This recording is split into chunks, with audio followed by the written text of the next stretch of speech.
देश में जातिगत जनगणना कब होगी? प्रियंका गांधी ने संसद में उठाया प्रश्न। देखिए भीम न्यूज इंडिया की रिपोर्ट। मैं हूं आपका दोस्त विनय कुमार सिंघल। आप देख रहे हैं भीम न्यूज इंडिया। सीख लीजिए, आप भी अपनी गलतियों के लिए माफी मांग लीजिए। आप भी बैलेट पे चुनाव कर लीजिए। दूध का दूध, पानी का पानी हो जाएगा। आप राजनीतिक न्याय की बात करते हैं, सरकारों को पैसों के बल पर गिरा देते हैं।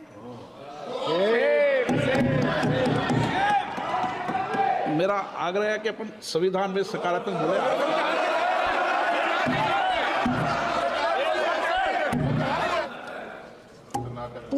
पूरी देश की जनता जानती है कि इनका हंसती है, जानती है कि इनके यहाँ तो वॉशिंग मशीन है,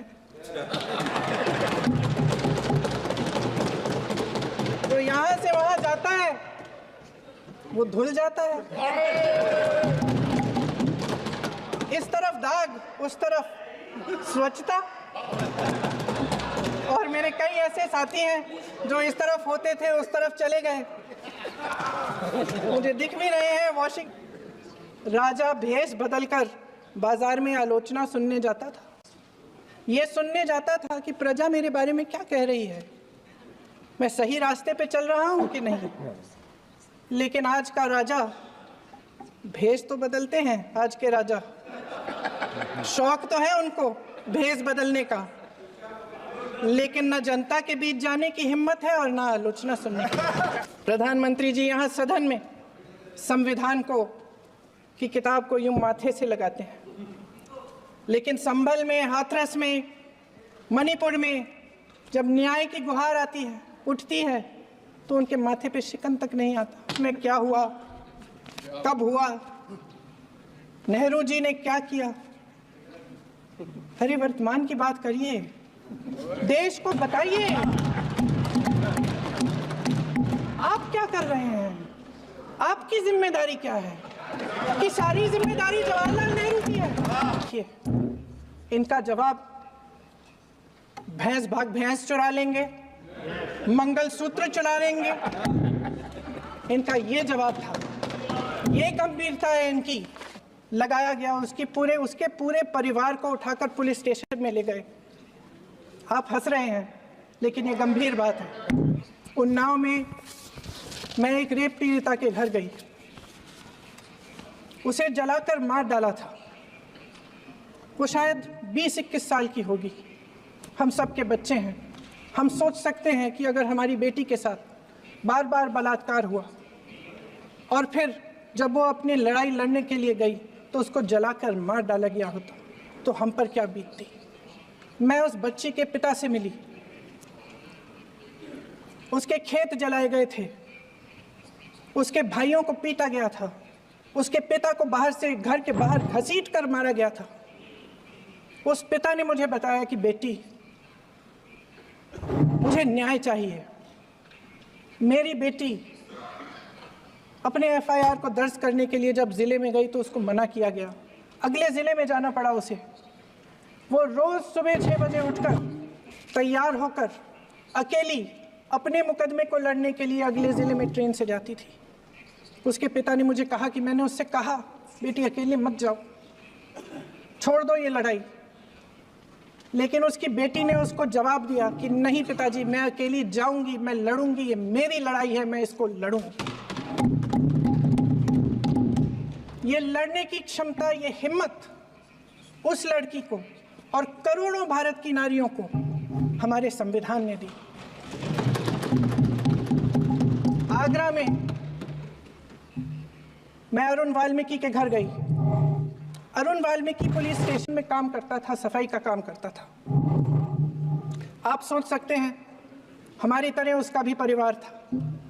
नई नई शादी हुई थी, 2-3 महीनों का बच्चा था। पुलिस स्टेशन में चोरी हो गई। चोरी का इल्जाम उस पर लगाया गया। उसके पूरे परिवार को उठाकर पुलिस स्टेशन में ले गए। आप हंस रहे हैं, लेकिन ये गंभीर बात है। गंभीर बात। शर्म करो, शर्म। अरुण वाल्मीकि को पीट पीट के मार डाला, उसकी बीवी को पीटा, उसके पिता के नाखून निकाले, उसके पूरे परिवार को पीटा गया। जब मैं उस जवान महिला से मिलने गई जो अभी अभी विधवा हुई थी, तो उसने मुझे कहा कि दीदी हमें सिर्फ एक चीज़ चाहिए, हमें न्याय चाहिए और हम इस न्याय के लिए लड़ते रहेंगे चाहे कुछ भी हो जाए। ये हिम्मत उस महिला को हमारे संविधान ने दी। संभल के कुछ लोग आए थे हमसे मिलने जो मृतकों के परिवार के सदस्य थे। उसमें 2 बच्चे थे, अदनान और उजैर। अब सुनिए। उसमें 2 बच्चे थे, अदनान और उजैर। एक बच्चा मेरे बच्चे की उम्र का है, दूसरा उससे छोटा 17 साल का है। दर्जी के बेटे थे। दर्जी का एक ही सपना था कि वो अपने बेटों को पढ़ाएगा लिखाएगा, एक बेटा डॉक्टर बनेगा, एक बेटा भी सफल होगा अपने दूसरा बेटा भी अपने जीवन में सफल होगा। उनके पिताजी हर रोज उनको स्कूल छोड़ते थे। उस दिन भी स्कूल छोड़ने के बाद अपनी दुकान में चले गए। उन्हें पता नहीं था कि विवाद हो रहा है। उन्होंने भीड़ देखी, घर आने की कोशिश की तो पुलिस ने गोली से मार डाला। वो 17 साल का बच्चा अदनान मुझसे कहता है, वो 17 साल का बच्चा अदनान मुझसे कहता है कि मैं बड़ा होकर डॉक्टर बन के दिखाऊंगा, मैं अपने पिता का सपना साकार करूंगा। ये सपना, ये आशा उसके दिल में हमारे संविधान ने डाली। अध्यक्ष महोदय, हमारे देश के करोड़ों देशवासियों के संघर्ष में, अपने अधिकारों की पहचान में, इनकी कठिन से कठिन परिस्थितियों से लड़ने की अपार हिम्मत में और देश से न्याय की अपेक्षा में हमारे संविधान की ज्योत जल रही है। मैंने हमारे संविधान की ज्योत को जलते हुए देखा है और इसके साथ साथ ये भी समझा है कि हमारा संविधान एक सुरक्षा कवच है, एक ऐसा सुरक्षा कवच है जो देशवासियों को सुरक्षित रखता है, न्याय का कवच है, एकता का कवच है और अभिव्यक्ति की आज़ादी का कवच है। दुख की बात यह है कि मेरे सत्ता पक्ष के साथी जो बहुत बड़ी बड़ी बातें करते हैं, इन्होंने इन 10 सालों में यह सुरक्षा कवच, सत्ता पक्ष के मेरे साथियों ने ये सुरक्षा कवच तोड़ने का पूरा प्रयास किया है। संविधान में सामाजिक, आर्थिक और राजनीतिक न्याय का वादा है। ये वादा एक सुरक्षा कवच है जिसको तोड़ने का काम शुरू हो चुका है। लैटरल एंट्री और निजीकरण के जरिए ये सरकार आरक्षण को कमजोर करने का काम कर रही है। अगर लोकसभा में ये नतीजे नहीं आए होते तो ये संविधान बदलने का काम भी शुरू कर लेते। सच्चाई ये है अध्यक्ष महोदय कि आज संविधान बार बार इसलिए कह रहे हैं क्योंकि इस चुनाव में इनको पता चल गया कि इस देश की जनता ही इस संविधान को सुरक्षित रखेगी, कि इस चुनाव में हारते हारते जीतने से इन्हें एहसास हुआ कि ये संविधान बदलने की बात इस देश में नहीं चलेगी। आज जनता की मांग है कि जाति जनगणना हो। सत्ता पक्ष के मेरे साथी ने इसका जिक्र किया। ये जिक्र भी आज इसलिए हो रहा है क्योंकि चुनाव में ये नतीजे आए। ये जाति जनगणना इसलिए जरूरी है ताकि हमें पता चले कि किसकी क्या स्थिति है और नीतियां उस हिसाब से बने। इनकी गंभीरता का प्रमाण ये है कि जब चुनाव में पूरे विपक्ष ने जोरदार आवाज उठाई कि ये जाति जनगणना होनी चाहिए, तो इनका जवाब देखिए। इनका जवाब भैंस चुरा लेंगे, मंगलसूत्र चुरा लेंगे, इनका ये जवाब था।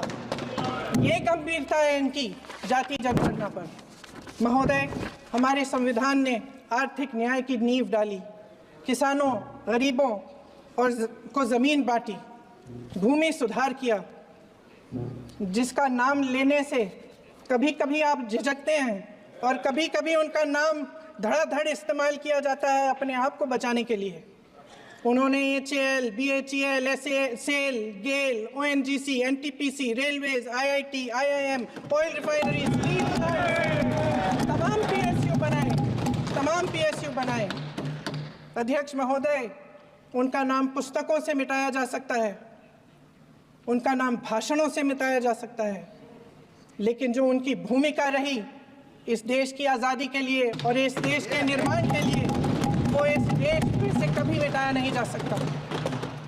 75 सालों में जनता का भरोसा रहा कि नीतियाँ बनेंगी तो जनता की भलाई के लिए बनेंगी। जल जंगल ज़मीन का अधिकार मिला आदिवासी भाई बहनों को। इंदिरा जी ने बैंकों का राष्ट्रीयकरण करवाया, खदानों का राष्ट्रीयकरण कराया। कांग्रेस और UPA की सरकारों में शिक्षा का, भोजन का अधिकार मिला। 75 सालों में जनता का भरोसा मिला। पहले संसद चलती थी तो जनता की उम्मीद होती थी कि सरकार महंगाई और बेरोजगारी पर चर्चा करेगी, कोई उपाय निकालेगी, कोई रास्ता निकालेगी। लोग मानते थे कि अगर कोई नई आर्थिक नीति बनेगी तो देश की अर्थव्यवस्था को मजबूत बनाने के लिए बनेगी, तो भारतीय बाजार को मजबूत बनाने के लिए बनेगी, उनके भविष्य को मजबूत बनाने के लिए बनेगी। किसान और आदिवासी भाई बहन भरोसा करते थे कि यदि ज़मीन के कानून में संशोधन होगा तो उन्हीं की भलाई के लिए होगा। आप नारी शक्ति की बात करते हैं। आज चुनाव की वजह से शायद इतनी बातचीत हो रही है नारी शक्ति के बारे में, क्योंकि हमारे संविधान ने महिलाओं को यह अधिकार दिया, उनकी शक्ति को परिवर्तित किया वोट में। और आज आपको पहचानना पड़ रहा है कि महिलाओं के बिना, कि नारी शक्ति के बिना ये सरकारें नहीं बन सकती हैं। इसीलिए आज आप नारी शक्ति की बातें दोहरा रहे हैं। जो आप नारी शक्ति का अधिनियम लाए हैं उसको लागू क्यों नहीं करते? वो 10 साल बाद लागू क्यों होगा? क्या आज की नारी 10 साल इंतजार करेगी उसके लागू करने के लिए? क्या बात है, क्या बात है।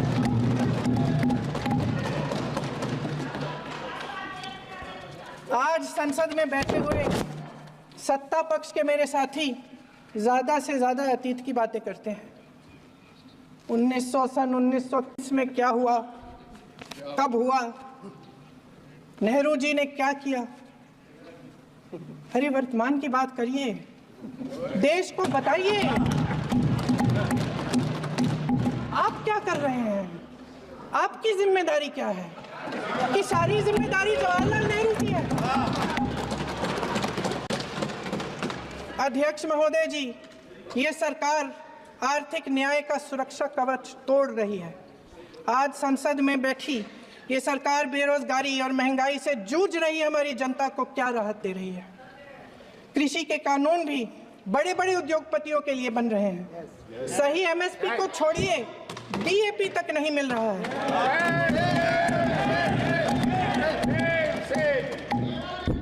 वायनाड से लेकर ललितपुर तक इस देश का किसान रो रहा है। आपदा आती है तो उसको कोई राहत नहीं मिलती। भगवान भरोसे है आज इस देश का किसान, उसको छोड़ दिया गया है।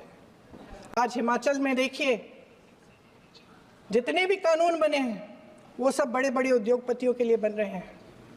हिमाचल में जो सेब उगता था, उसके जो छोटे छोटे किसान हैं वह रो रहे हैं, क्योंकि एक व्यक्ति के लिए सब कुछ बदला जा रहा है। सुनने की हिम्मत रखो। मैं अध्यक्ष महोदय जी,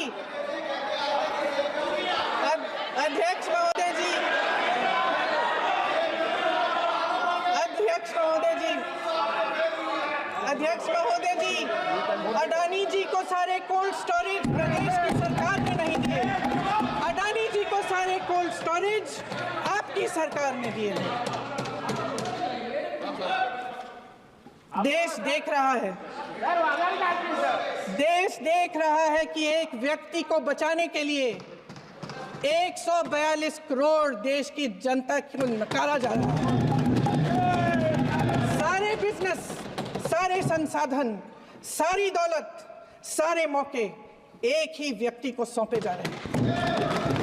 सारे बंदरगाह, एयरपोर्ट्स, सड़कें, रेलवे का काम, कारखाने, खदानें, सरकारी कंपनियां सिर्फ एक व्यक्ति को दी जा रही है। जनता के मन में हमेशा ये विश्वास होता था कि अगर कुछ नहीं है तो संविधान हमारी सुरक्षा करेगा, मगर आज आम लोगों के बीच ये धारणा बनती चली जा रही है कि सरकार सिर्फ अडानी जी के मुनाफे के लिए चल रही है। देश में बहुत तेजी से गैर बराबरी बढ़ रही है। जो गरीब है वो और गरीब हो रहा है, जो अमीर है वो और अमीर हो रहा है। इस सरकार ने आर्थिक न्याय की भी सुरक्षा कवच तोड़ दिया है। राजनीतिक न्याय की जब बात होती है, मेरे सत्ता पक्ष के साथी आज खड़े हुए और तमाम गिनती करने लग गए कि ऐसा हुआ वैसा हुआ 1975 में जो हुआ, तो सीख लीजिए ना, आप भी सीख लीजिए। भीम न्यूज़ इंडिया को यूट्यूब पर सब्सक्राइब कीजिए, लाइक कीजिए, शेयर कीजिए, कमेंट्स कीजिए। भीम न्यूज़ इंडिया के फेसबुक पेज को भी आप फॉलो कर सकते हैं। न्यूज़ अपडेट के लिए बने रहिए हमारे साथ, देखते रहिए आपका सबसे लोकप्रिय चैनल भीम न्यूज़ इंडिया। आपका बहुत बहुत धन्यवाद।